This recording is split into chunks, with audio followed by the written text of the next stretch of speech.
संतान के लिए कुछ भी कर सकती और संबल ये कि वो अपनी संतान को कभी टूटने बिखरने नहीं देगी। तनिक सोचिए, जब भी आपको चोट लगती है, चीख से पूर्व मां का नाम मुख में क्यों आता है?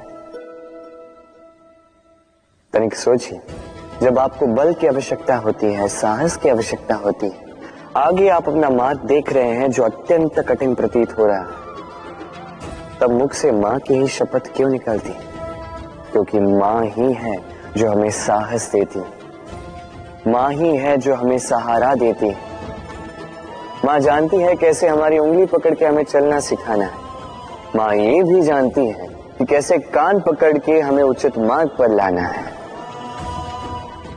इसी साहसी मां को हमारा शत शत नमन। राधे राधे। कभी आपने सुना है, हिरणी सिंह से बचने के स्थान पर उससे जाके लड़ पड़ी।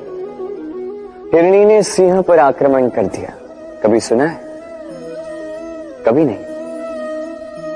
किंतु ऐसा हो सकता है, ऐसा होता भी है, और ये होता तब है जब हिरणी के शावक संकट में हो, जब उन्हें सिंह से प्राणों का संकट हो, तब हिरणी भी आके सिंह से लड़ पड़ती है, उससे भिड़ पड़ती है, क्योंकि वो मां है और मां अपनी संतान के लिए कुछ भी कर सकती है। ये ममता है, ये जितनी कोमल हो सकती है उतनी ही कठोर भी हो सकती है, और अपनी संतान के हित के लिए वो क्रोध की पराकाष्ठा पार करते हुए अपनी संतान की सुरक्षा करके ही रहेगी।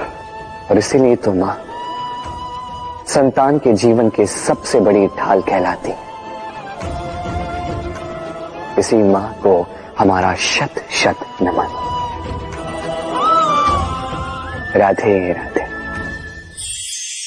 करुणा, करुणा वो भाव है जिससे संसार के सारे भाव जन्म लेते हैं, और ये समस्त संसार ये मां से जन्म लेता है। मां वो व्यक्ति है जो करुणा का सागर है। संतान को देखकर ही समझ जाती है कि उसकी विडंबना क्या है, उसकी आवश्यकता क्या है। संतान के नेत्रों में यदि अश्रु दिखे, वो देखकर ही समझ जाती है कि उसके शरीर के कौन से भाग में उसे चोट लगी है। संतान के बिना कहे मां समझ जाती है कि आज भोजन में संतान क्या खाएगी।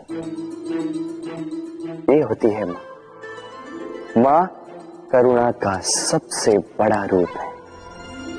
और आज के युग में मनुष्य जो है, थोड़ा भी आगे क्यों ना निकल जाए, मां को तो पीछे ही छोड़ देता, मां को भूल ही जाता है। ये भूल आप कभी ना करें, कभी ना करें, क्योंकि मां वो करुणा है जो यदि आपके जीवन से चली गई, उसके पश्चात आप जीवन अवश्य जिएंगे, किंतु कभी जीवन जी नहीं पाएंगे। उसके पश्चात आपके जीवन से आपका ये मूल्य, आपके जीवन से करुणा का ये भाव, ये भी आप खो दोगे। आपकी मां सबसे अधिक महत्वपूर्ण है। यदि मां को खो दिया तो समझ लीजिए सब कुछ खो दिया। इसलिए मां को सदैव स्मरण रखिए, सदैव उसे प्रेम दीजिए, और मेरे साथ कहें राधे राधे।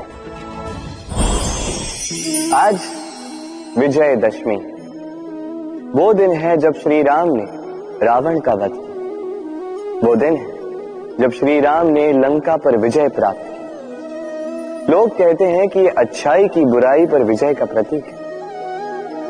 इसे देखने का एक और रूप भी है। जी हां, ये प्रेम के विजय का भी प्रतीक है। ये परिवार के विजय का भी प्रतीक है। आपको तो ज्ञात होगा ही कि रावण महाज्ञानी था, महाशक्तिशाली था, महादेव का परम भक्त था रावण। अब जो व्यक्ति कैलाश पर्वत उठा सकता था, वो व्यक्ति स्वयं एक कटे हुए वृक्ष की भांति श्री राम के चरणों में गिरा हुआ था। क्यों? क्योंकि राम के साथ लक्ष्मण थे, वही रावण के साथ विभीषण भी नहीं था।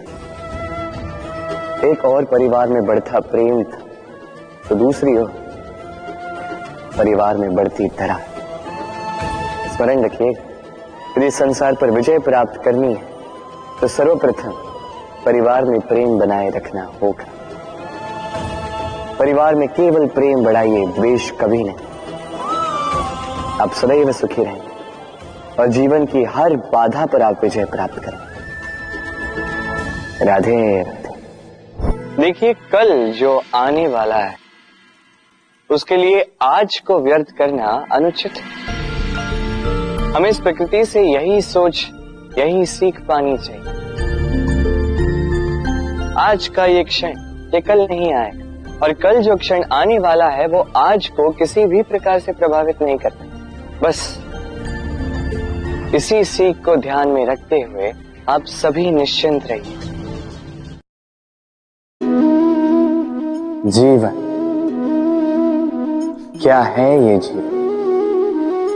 हम जन्म लेते हैं, बड़े होते हैं, हमारे माँ बाप हमें पालते हैं, फिर उनके धन से हमारा बालपन बीतता, फिर हम बड़े होते हैं, हम विवाह कर लेते हैं, हमारी संतानें होती हैं, हम उनको पालते हैं, फिर हम वृद्ध हो जाते हैं और एक दिन इस संसार से चले जाते हैं।